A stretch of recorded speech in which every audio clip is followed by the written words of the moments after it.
जी जी आज 50 को खिलाऊंगा। मौलाना आना, गर्म रोटी मिलेगी। आज मौलवी को गर्म रोटी क्यों खिला रहा है? ताकि तेरे बाप को सुकून मिले। और मुझे बता, जब जिंदगी में बाप ने गर्म रोटी मांगी थी तब तेरी बीवी ने क्या जवाब दिया था?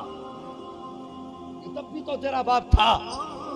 जब इसने कहा था बेटे मुझसे पतली रोटी नहीं कटती, तब तूने इस बाप के लिए क्या किया था? जब इसने कहा था बेटे अब मेरी खुराक 5 रोटी नहीं, अगर 1 रोटी मिल जाए मगर ताजा मिल जाए तो शायद कुछ दिन और जी जाऊं, तो तूने क्या जवाब दिया था? तूने कहा था मरना तो आज मरो, जो तुम्हें जवानी में शौक पूरे ना हुए बुढ़ापे में पूरे करोगे। खुदा की कसम अगर आज भी जवानी जैसे दांत होते ये तुझसे गर्म रोटी ना मांगता। इसने तो पूरी जिंदगी तुझसे अपनी खिदमत का अजर मांगा ही नहीं। बेशक।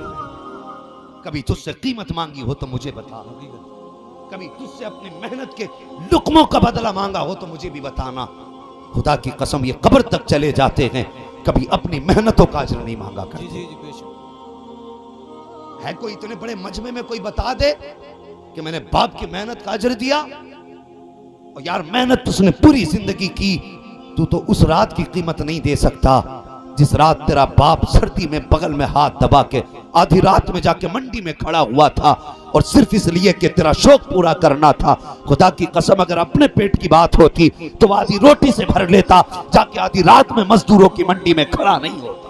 बेशक बेशक हकीकत। सोचा करो कभी इनके बारे में, आसानी से रिश्ते अलग कर देते हो। आज हमें खिला रहे हो गर्म खाने, काश जिंदगी में जीते जी बाप को भी खिला दिए होते। जवानों, ये अनमोल बेकीमत दौलत है अल्लाह की तरफ से हमें जो मिली है।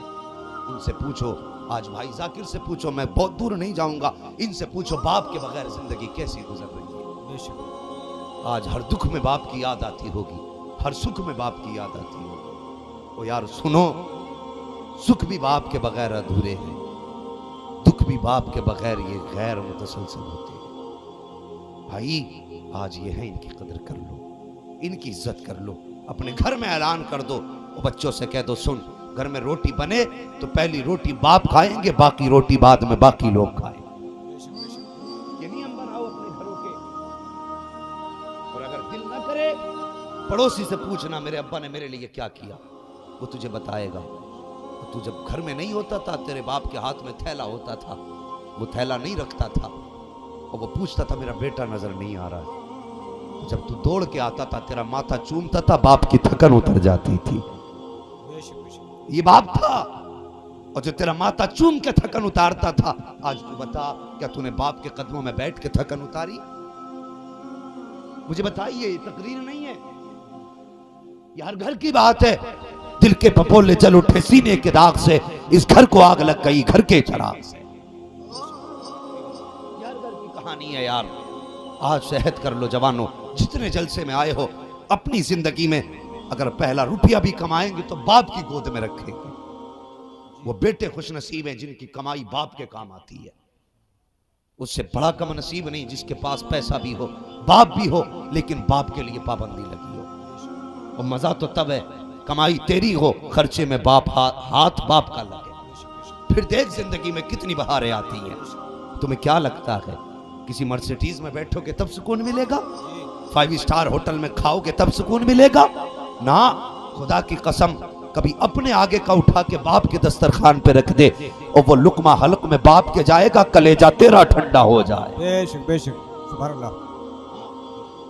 कई दिन हो गए हो अगर सोए हुए, दावे के साथ कहता हूँ, नींद की गोली ना ले, अल्प्रेक्स ना ले, कुछ ना ले, अगर माँ बाप जिंदा है, माँ है ना, उसके कदमों में जाके बैठ जा। बेशक बेशक क्या बात है, बहुत अच्छे। उसके कदमों में जाके बैठ जा।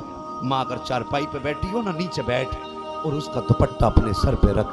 खुदा की कसम एयर कंडीशन रूम में वो सुकून नहीं मिलता आज भी जो माँ के आंचल के साए तले सुकून मिलता। बेशक बेशक। वो तुम्हें जगहें बता रहा हूँ जहाँ थक के हार जाओ तो कभी यहाँ आके बैठना, खुदा की कसम बरसों की थकन मिनटों में उतार दी जाएगी। बेशक बेशक बेशक। हाँ आज मगर वो कौन जो टीवी पर ऐड देखती हो दवा के, वो कहाँ जाएगी माँ के कदमों में?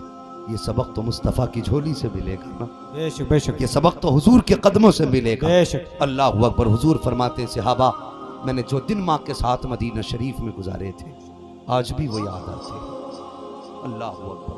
हुजूर फरमाया करते थे आज भी वो दिन याद आते हैं जो मैंने माँ के साथ मदीना शरीफ में गुजारे हैं। और एक जुमला कह के तो हुजूर अक्सर रो देते थे, अक्सर रोते थे। सुन वो जुमला क्या था। मेरे आका फरमाते मुझे याद है जब मैं छोटा था माँ के पास गया था, कहते मैं माँ की करवट में लेटा होता, माँ का बाजू होता, मेरा सर होता। हुजूर फरमाते माँ मुझे अपने बाजू पे सर रख के लेटाती और यूं चेहरे पे कपड़ा डालती। हुजूर फरमाते मेरी माँ रोने लग जाती थी। अब जानते क्यों रोती थी?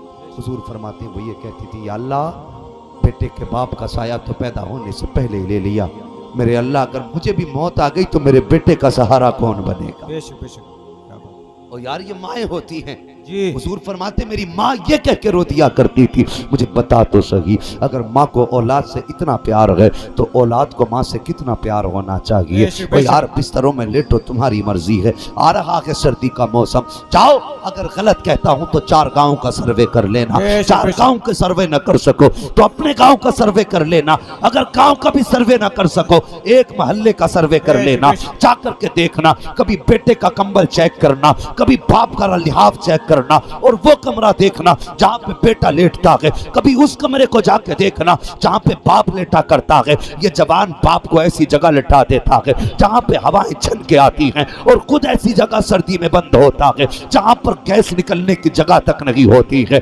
ऑक्सीजन तक नहीं आती है, कार्बन डाइऑक्साइड बाहर नहीं जा सकती। और यार हम ऐसी जगह बंद हो गए, बाप को हमने चौराहे पर डाल दिया और कभी इसका कंबल देख, ऐसा कंबल होगा कि जवानी में पसीना आ जाए। और कभी बाप का लिहाफ उठा के देख लेना, इतनी जगह से रूई टूटी मिलेगी कि देखो तो ऐसा लगता है जैसे दिन में बादल होने लग गए हों। और मुझे बता तो सही गरमाई की बाप को ज्यादा जरूरत थी, सेफ्टी को बाप की ज्यादा जरूरत थी और तू तो बंद हो गया, बाप को तूने मैदान में डाल दिया। और कितने बूढ़े तो ऐसे हैं जो सर्दी बर्दाश्त न करके दुनिया से चले जाएंगे, ये ठंड मौत का बहाना बनेगी। और तुझे खुदा का वास्ता अगर तेरे सीने में दिल जिंदा है तो सर्दी को मौत का बहाना न बनने देना, खुद जाके खुले में सो जाना, अपने बाप को अंदर सुलाना।